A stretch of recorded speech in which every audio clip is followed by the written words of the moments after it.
તમારી બાપુજીની પેઢી છે, તાળા મારી દઈશ। પીજીવીસીએલને 4 દિવસથી લાઇટ જતા આરએમસીના સ્ટેટ ચેરમેનની જનતા રેડ, અધિકારીઓને ખખડાવ્યા।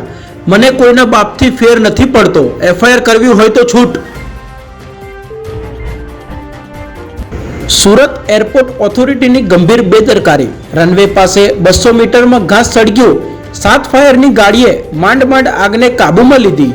ડીજીસીએ એએઆઈ રિપોર્ટના આધારે કાર્યવાહી કરશે। દરિયામાં તરતું બિનવારસી બાર્જ મહુવા પહોંચ્યું, નિકોલ કિનારે મળ્યું મુંબઈનું રુદ્ર 1 નંબરનું થાપડું, સુરક્ષા એજન્સી પર સવાલ, સ્થાનિક પોલીસ ઘટના સ્થળે પહોંચી। સીસીટીવીની મદદથી ગુનો ઉકેલાયો, પોલીસે અડાલજથી સરખેજ સુધીના કેમેરા ચેક કરીને સીએનજી રિક્ષાના ચોરોને ઝડપી પાડ્યા।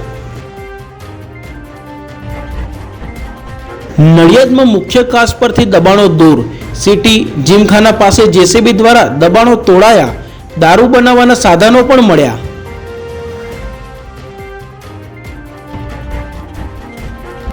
અમદાવાદમાં નવજાત કોરોના પોઝિટિવ, જન્મ સમયે માતા સંક્રમિત હોવાથી બાળકને કોરોના, એનઆઈસીયુમાં દાખલ। રાજકોટમાં એક દિવસમાં 8 કેસ નોંધાયા।